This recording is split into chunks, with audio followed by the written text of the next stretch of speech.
Ocho Reyes, inulan ng pambabatiko sa social media about dito sa kanyang mga negatibong pahayag.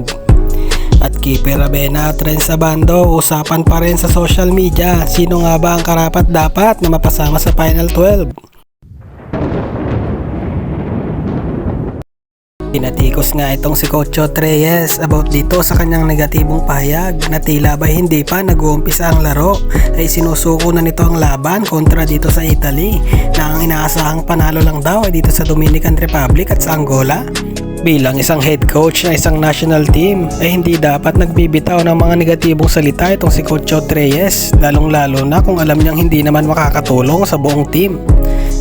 Alam natin na susuot talaga sa butas ng karayom itong Gilas Pilipinas dito sa kanilang makakatapat, lalong lalo na dito sa Team Italy. Pero sana ay wag na i-expose Coach itong mga ganong klaseng statement dahil hindi naman ito makakatulong sa team. At sino nga ba ang karapat-dapat kina Kipe Ravena at Renz Abando para sa Final 12? Sa guard position ay meron na nga tayong Dwight Ramos, Jordan Clarkson, Scottie Thompson at CJ Perez. At sa apat na yan ay possible nga pagsabayin itong Jordan Clarkson at Scottie Thompson. At pwede rin naman itong Jordan Clarkson at Dwight Ramos. At kung ipapahinga naman nila si Jordan Clarkson, ay pwede naman itong Scottie Thompson at si Dwight Ramos. At may kapalitan si CJ Perez off the bench.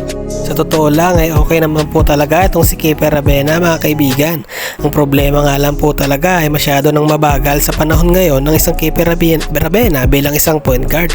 Madali nga pong mabasa ang galaw ni Kipe Ravena dahil nagtatagal sa kanya yung bola na nagiging dahilan para mabantayan na yung mga kakampi niya at hindi na maiikot ang bola.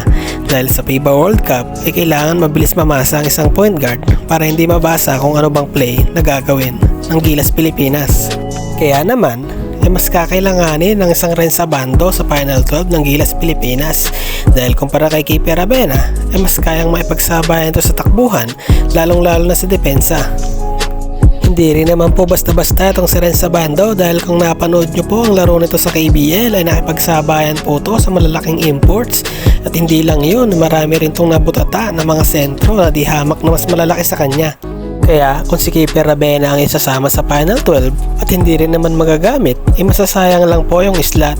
Kaya naman naibigay na lang po ang slot kay Renz Abando dahil siguradong mas mapapakinabangan ito ng team. At anytime may ready itong makapagpalitan ng muka, lalong lalo na sa depensa.